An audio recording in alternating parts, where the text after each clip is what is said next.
Long before the first suitcase is closed or the first boarding pass is scanned, every great journey begins in the imagination. It starts with questions, with maps unfolded across tables, with stories traced backward through time. Some destinations are chosen for escape. Others are chosen for meaning.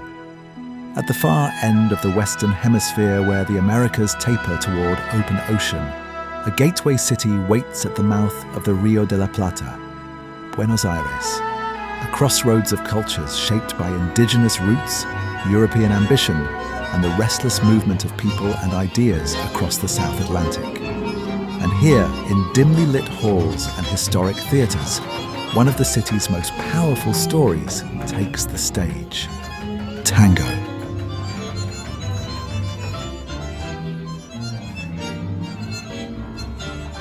Beyond the performance, the city unfolds in layers. So well, as I told you, we want the onions to get translucent. We don't want to caramelize them yet. That's why I'm going to take this kit to the middle, okay? It's the middle kit.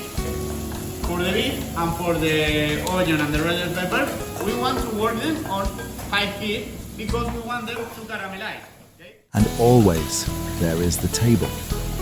Argentine asado is more than a meal. It is fire tended slowly, conversation shared freely, and time measured not in minutes, but in moments. Wine is poured as naturally as water. Strangers become companions. Journeys begin with introductions rather than departures.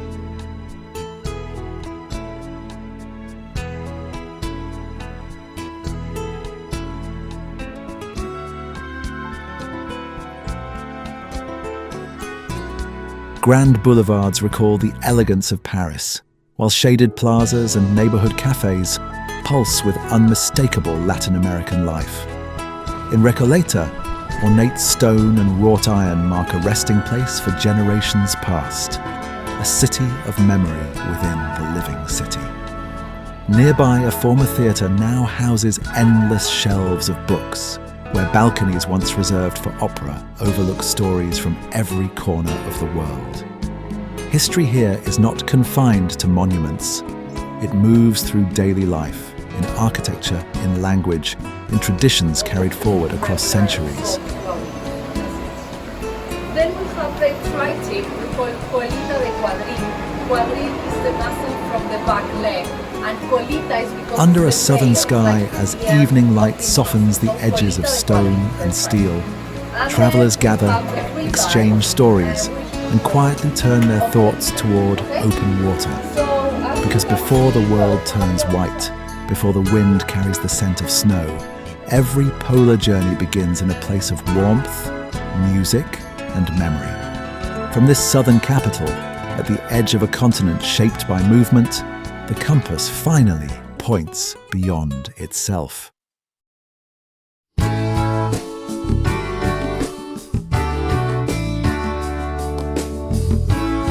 Already at sea, the ship moves steadily south. Got out of town on a boat to a southern island, sailing a reef before a following sea. No skyline, no shoreline, only the long rhythm of open water. Great vessels pass in the distance, each on its own global route. The air cools, the light stretches. With every mile, the world behind grows more distant, and the voyage ahead more certain. There is no turning back now. Only south, mountains rise where sea and sky once met. Color returns to the shoreline.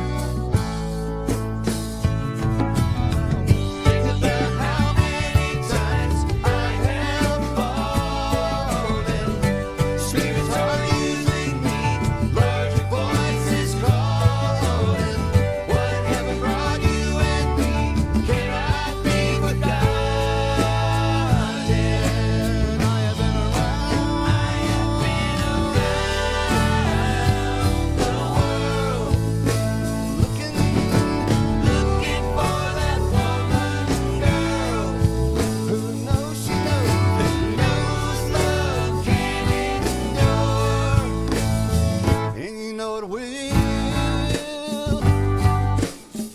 A harbour appears at the foot of the Andes, ships gathered at the end of the road. This is Ushuaia, the last city before Antarctica, a threshold between the known and the remote.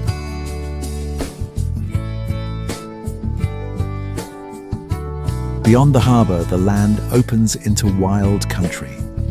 Forests shaped by wind, peaks rising from cold blue water, channels winding through rock and brush. This is the southern reach of the continent, where the Andes fall into the sea. Rivers slip quietly towards the Beagle Channel. Clouds drift low across untouched slopes. Here, land and water trade places, over and over again. The colours are muted, greens, greys, deep blues. Nothing hurried, nothing loud, just the slow presence of earth, water, and sky. Now, think about how many times I have fallen. Spirits are using me, larger voices calling. What heaven brought you and me cannot be forgotten. I have been around the world, looking for that woman, girl, who knows she knows love can endure, and you know it will, and you know it will. At the bottom of the Americas, nature keeps its own time.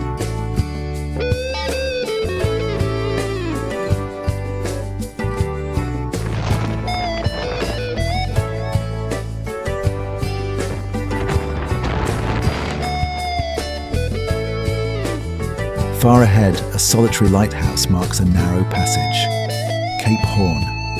For centuries, these waters tested every ship that came this way. Tonight, the sea is calm. Cliffs stand dark against the fading light as the bow turns gently south. Behind lies the last land of South America. Ahead, the open Drake Passage and the long path to Antarctica. On the Southern Cross,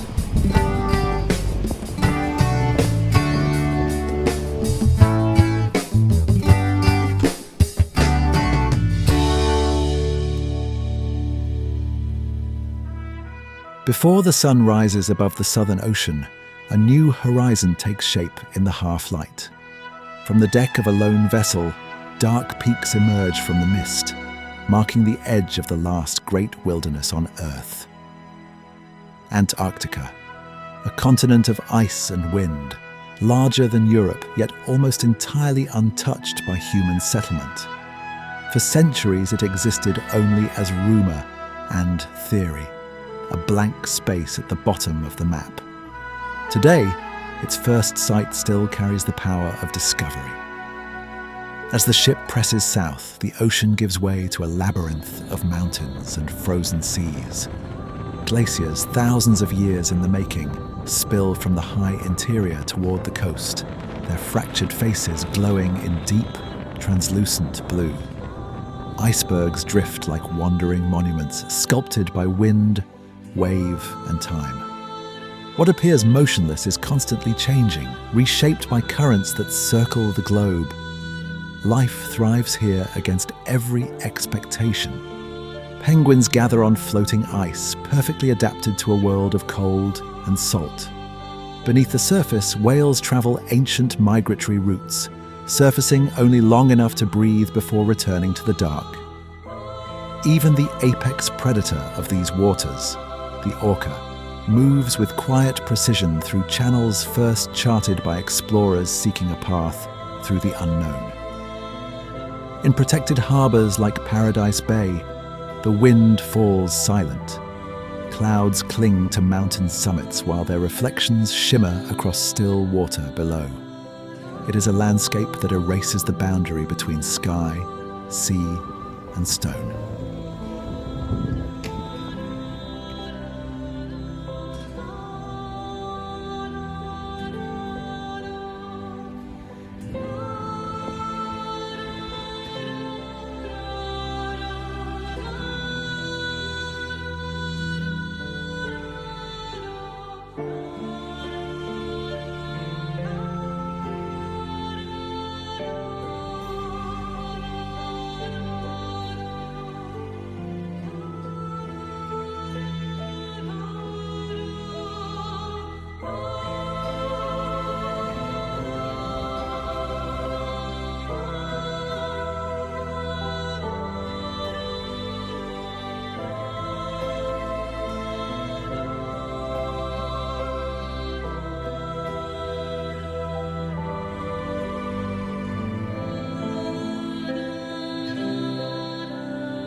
of the bottom or left is sitting on the left.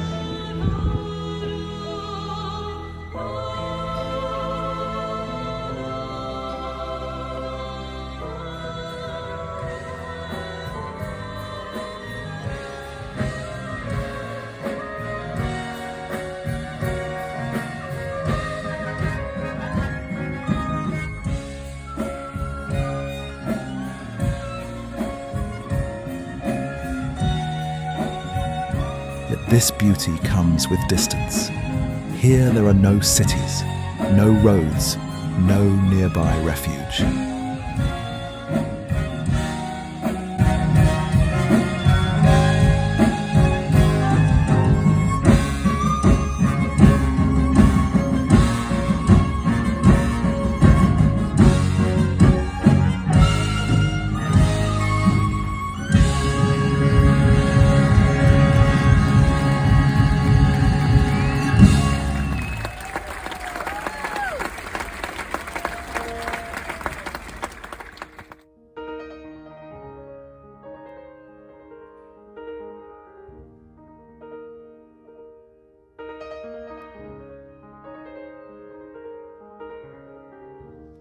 If you could read my mind, love, what a tale my thoughts could tell. Just like an old-time movie about a ghost from a wishing well, in a castle dark or a fortress strong with chains upon my feet. You know that ghost is me. When the unexpected happens, help must travel across vast stretches of ocean and ice. Survival depends on preparation and on cooperation that transcends borders. In these waters, every change of course carries consequence. Every decision echoes across miles of empty sea. To journey here is to witness a place that answers to no one, yet calls to all who seek the edge of the world. Antarctica remains what it has always been: remote, unforgiving, and profoundly alive. And you won't read that book again because the ending's just too hard to take.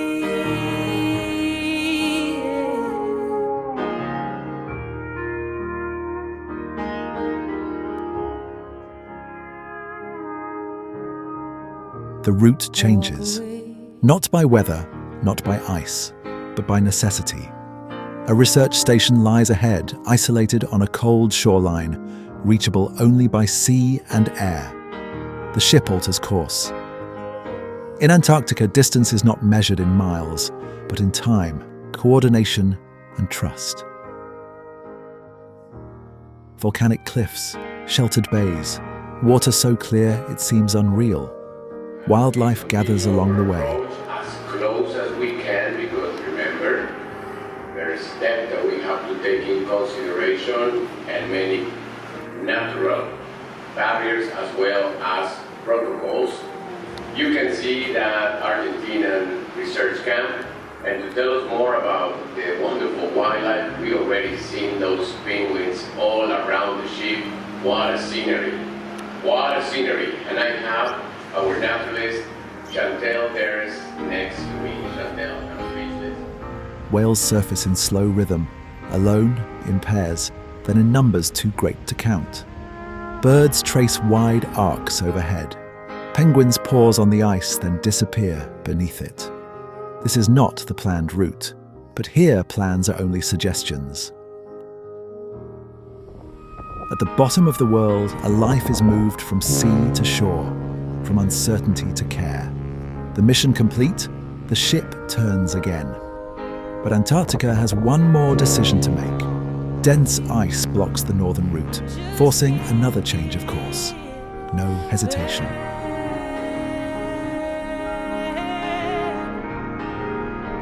Antarctica does not reward schedules. It rewards patience. It does not promise landings. It offers moments. And in this place, where nature holds every advantage, the journey becomes something more than travel. It becomes response, adaptation, and respect for the moment you are given. The compass still points forward, but here the true direction is listening.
Bluff Cove. This shore belongs to penguins. King penguins. Tall, still, almost ceremonial. They wait, they watch. Among them, new life. Chicks, unsteady, patient, wrapped in down. Some are guarded, some are learning. All are exactly where they need to be. There is no pattern to follow here, no instruction, only repetition, only time.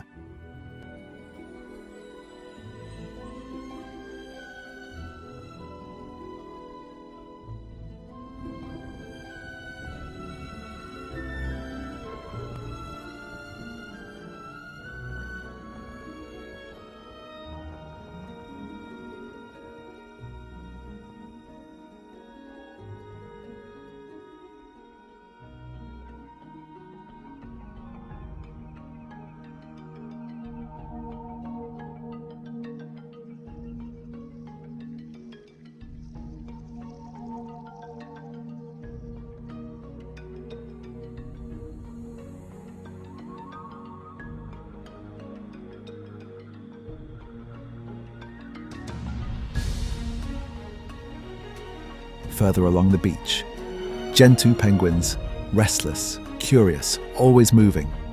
They come and go with the tide, from sea to land, and back again.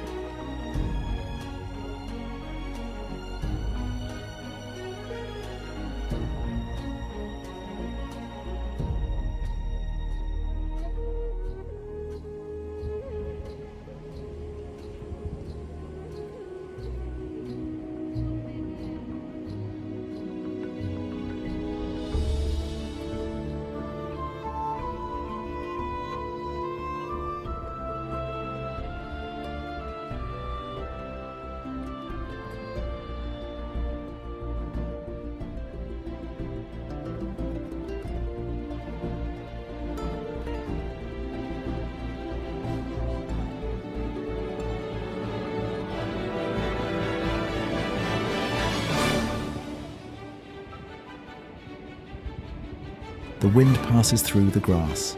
The surf moves in and out, and nothing asks to be hurried.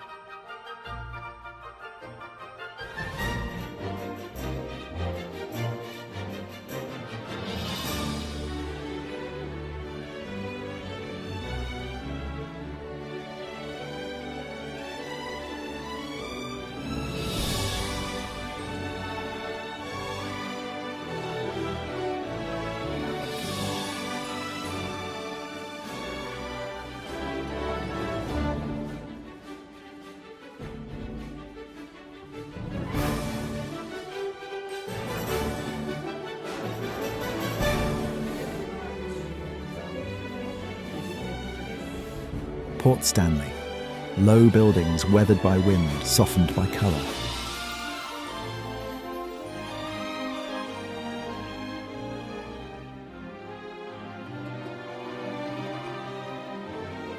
Flowers bloom close to the ground, bright, deliberate, unexpected. proof that even here, life chooses colour. A sailboat moves slowly through the harbour. Canvas full, course steady. No rush, no spectacle, just motion.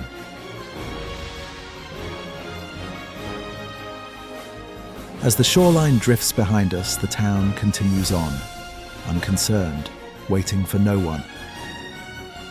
Some places announce themselves, others simply move on, and sometimes that is enough.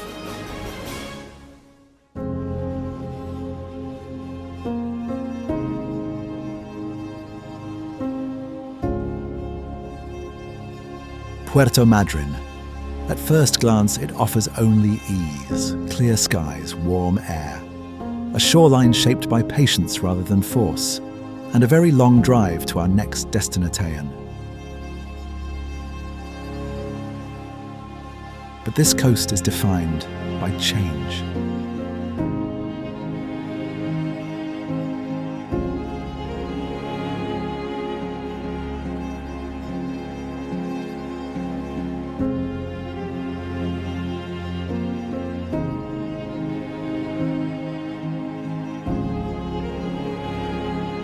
Punta Tombo, one of the largest penguin rookeries on Earth. Here the land is shared.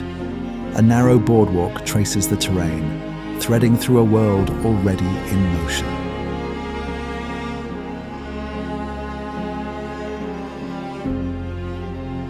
Penguins gather on both sides, standing watch in the distance or crossing the path without hesitation. They move with purpose, with curiosity.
Dark clouds arrive without warning. The wind rises, dust lifts from the ground, the air thickens. Fire breaks from dry brush. Rain strikes hard. Visibility narrows. For a brief stretch of road, motion becomes instinct. Forward is the only direction.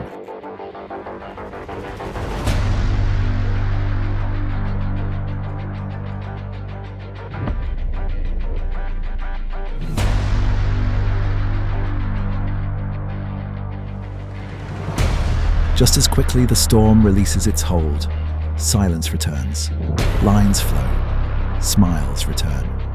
The ship eases back into open water. Behind us, the coast settles, weathered, rearranged, unchanged in spirit. Ahead, the journey continues north. Puerto Madryn offers a reminder. Out here, calm is temporary, so is chaos. And sometimes the art of travel is knowing when to hold on and when to let go.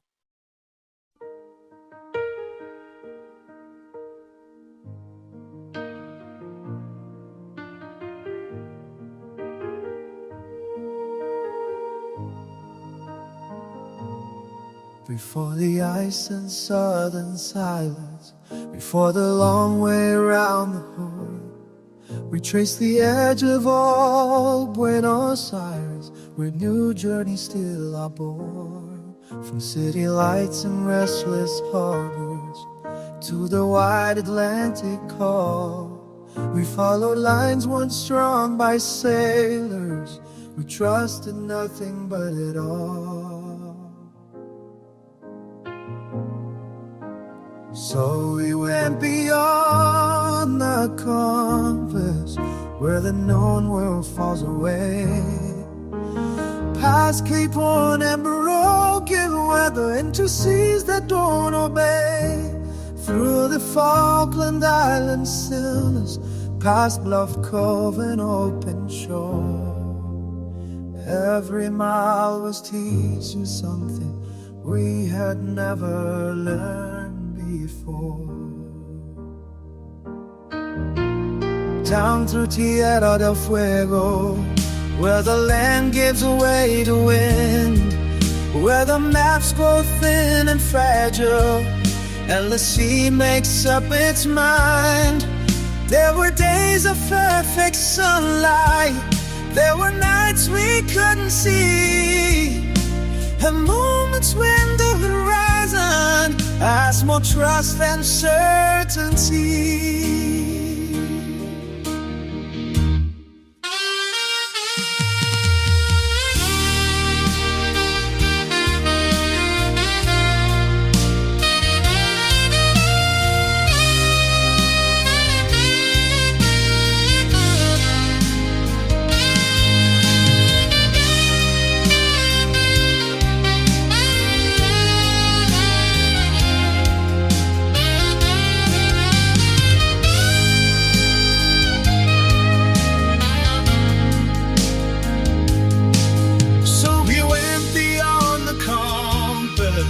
Where the old directions fail, past Cape Horn and restless waters, through the teeth of wind and gale. Well, I said, I'm coming down your way.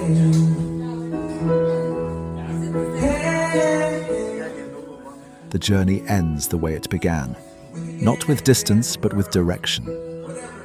Buenos Aires appears again, familiar now, but not the same. Neither are we.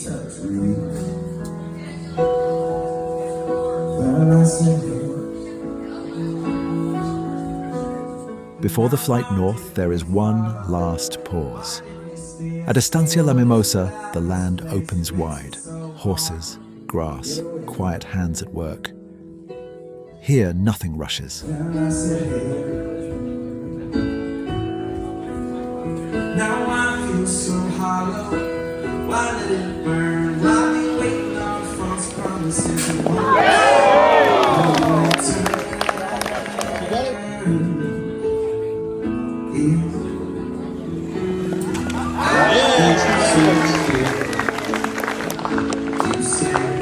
I'm coming home. I'm coming home. I'm coming home. I'm coming home. I'm coming home. I'm coming home.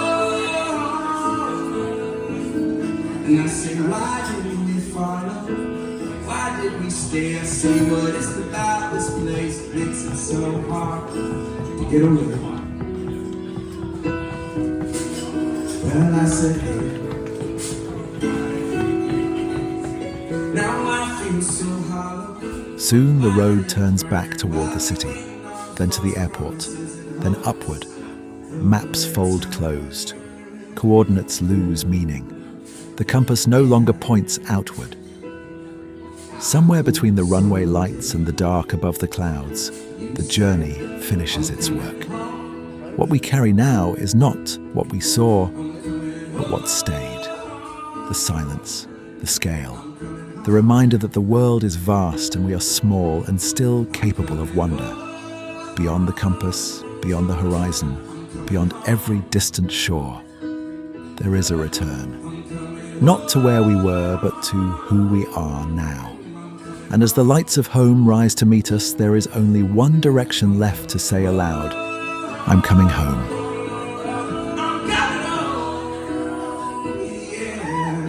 I'm coming home. come